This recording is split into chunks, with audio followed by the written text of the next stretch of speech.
قربانی ایک عظیم عبادت ہے جو ہمیں حضرت ابراہیم علیہ السلام اور حضرت اسماعیل علیہ السلام کی سنت کی یاد دلاتی ہے۔ اس عبادت کی قبولیت کے لیے ضروری ہے کہ ہم کچھ باتوں کا خاص خیال رکھیں۔ ہم 7 کام بیان کیے جا رہے ہیں جو قربانی سے پہلے نہیں کرنے چاہیے۔ قربانی سے پہلے یہ 7 کام نہ کریں۔ 1. بال اور ناخن نہ کاٹیں۔ جب ذوالحجہ کا چاند نظر آ جائے اور آپ قربانی کا ارادہ رکھیں تو اپنے بال اور ناخن نہ کاٹیں۔ یہ عمل 10 ذوالحجہ کو قربانی کرنے تک جاری رکھے۔ یہ سنت حضرت محمد صلی اللہ علیہ وسلم سے ثابت ہے۔ 2. نیت میں سستی نہ کرے۔ قربانی صرف رسم نہیں بلکہ عبادت ہے، اس لیے نیت خالص اللہ کے لیے ہونی چاہیے۔ دکھاوے یا لوگوں کو متاثر کرنے کے لیے قربانی نہ کرے۔ 3. جانور کے انتخاب میں غفلت نہ کرے۔ قربانی کا جانور صحت مند اور عیب سے پاک ہونا چاہیے۔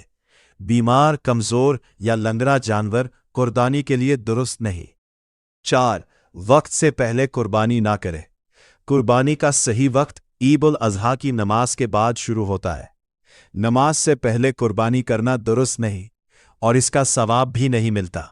5. جانور کے ساتھ سختی نہ کرے۔ قربانی سے پہلے جانور کو تکلیف دینا، مارنا یا بھوکا رکھنا غلط ہے۔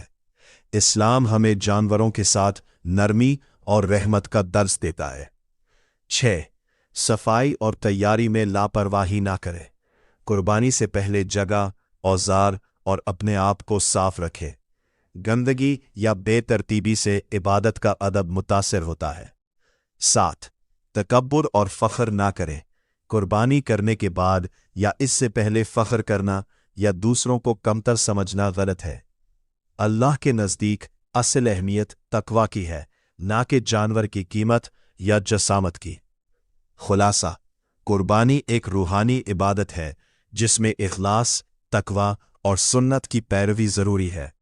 اگر ہم ان باتوں کا خیال رکھیں تو ہماری قربانی اللہ تعالیٰ کی بارگاہ میں زیادہ قبول ہونے کی امید ہوتی ہے۔